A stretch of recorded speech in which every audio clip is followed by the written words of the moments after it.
जिस दिन 10 लाख लोग भी अगर दिल्ली की सड़कों पर आ गए तो भाई बेफिक्र रहिए, कोई कुछ नहीं कर पाएगा।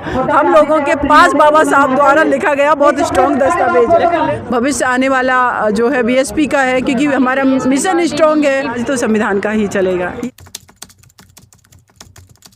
दिवस है, क्या कहना है आपको? मनुस्मृति दिवस नहीं है, आज मनुस्मृति दहन दिवस है। देखिए, मेरा ये मानना है कि बाबा साहब ने कुछ तात्कालिक परिस्थितियां थीं जिनके कारण मनुस्मृति को जलाया, क्योंकि बहुत सारी चीज़ें ऐसी हैं जो असमानता की बात कर रहे हैं। जिस समाज से बाबा साहब आ रहे हैं, अगर उनको इस देश के अंदर अछूत माना जा रहा है तो तात्कालिक उनका जो रिएक्शन था वो सही था। लेकिन आज मुझे ये लगता है कि आज जब इक्वलिटी की बात, उसके बाद बाबा साहब ने संविधान लिखा मनुस्मृति जलाने के बाद, तो आज बहुत ज़्यादा रिलेवेंसी नहीं रह गई है, क्योंकि हमारे बच्चों को हमें ये नहीं पढ़ाना है कि मनुस्मृति में क्या है, हमें मेरे बच्चों को ये पढ़ाना है अब कि संविधान में क्या है।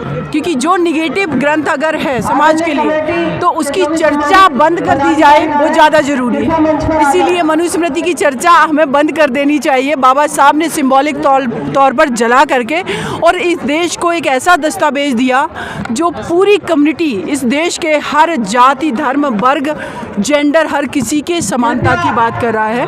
तो वो 25 दिसंबर का दिन था जिस दिन बाबा साहब ने जलाया, लेकिन सिंबॉलिक तौर पर लोग अभी भी उसको मना रहे हैं। तो लोगों की भावना है और बाबा साहब द्वारा वो काम किया गया, तो निश्चित रूप से उसकी रिलेवेंसी है। लोग इस ग्रंथ को अच्छा मानते हैं, उन्हें क्या कहना? देखिए, जो इस देश के अंदर और पूरे विश्व की बात करें, किसी भी ग्रंथ को जो जिसमें बहुत सारी खामियां हैं अच्छा मान रहे हैं, तो मुझे लग रहा है कि किसी भी सार्वजनिक मंच पर आज उस ग्रंथ की चर्चा नहीं है। वो हिडन रूप से मान रहे हैं तो वो भी धीरे धीरे खत्म हो जाएगा, क्योंकि रिलेवेंसी जो है मानवता की रहेगी, रिलेवेंसी इक्वलिटी की रहेगी। और इसीलिए किसी भी सार्वजनिक मंच पर मनुस्मृति की चर्चा कम, संविधान की चर्चा ज़्यादा हो रही है। लेकिन आजकल कहा जा रहा है मनुस्मृति का राज आने वाला, उसकी चर्चा ज़्यादा हो रही है ना देश में। देखिए, मुझे लगता है इस देश की बहुसंख्यक आबादी ऐसी है जो संविधान से शासित होती है, संविधान से चलती है। तो राज कौन लाने वाला है?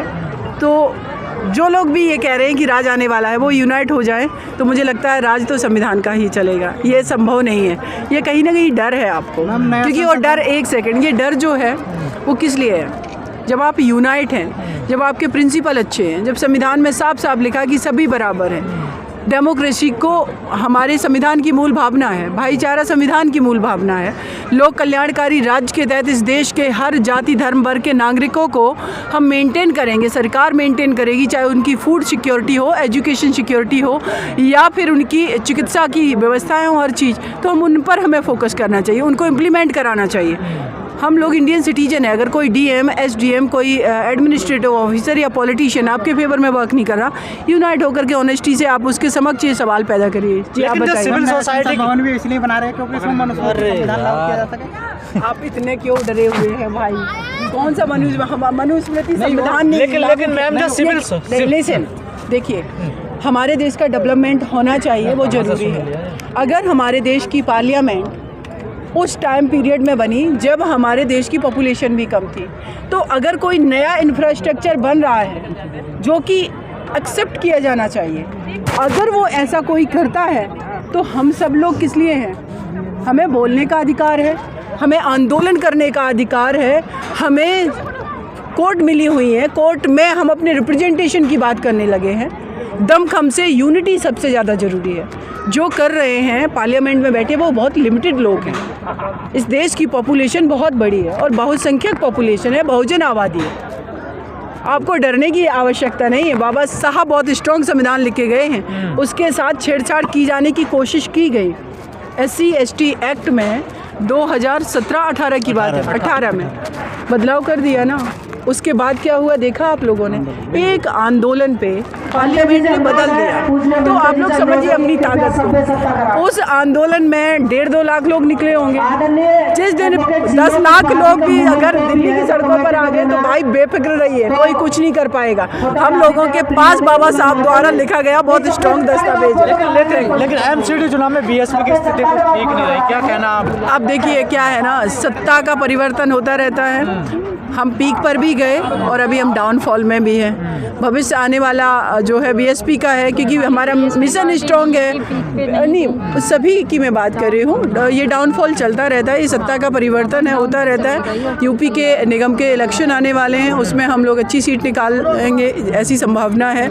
आगे फिर मध्य प्रदेश का चुनाव है, राजस्थान का चुनाव है। तो ये पॉलिटिकल चीज़ें हैं, होती रहती हैं। जो कि आज अगर जो रूलिंग पार्टी है उनके पास एक टाइम में सिर्फ 2 सीट थी, आज वो मेजॉरिटी में है पिछले 7 साल से।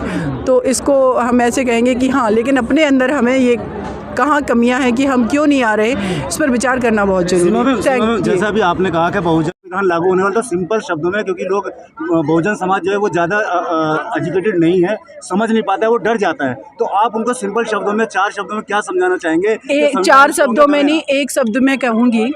इस देश में जब सबसे ज़्यादा अनटचेबिलिटी का दौर चल रहा था, तो एक आपका मसीहा अकेले भिड़ गया, अकेले लड़ गया, कैबिनेट मंत्री पद से इस्तीफा दे दिया। तो आज तो इस देश की बहुसंख्यक आबादी है अवेयर। तो इसका मतलब है अपने अंदर झाँक करके देखो, यूनाइट हो जाओ, एकजुट हो जाओ। ऑनेस्टी से कोई कुछ नहीं कर पाएगा। कुछ लोग प्यार बांटने के लिए सड़कों पर उतरे हुए हैं, प्यार की दुकान के लिए माफी चाहते हैं। इस पर देखिए, ये हम इसमें कमेंट नहीं करना चाहेंगे।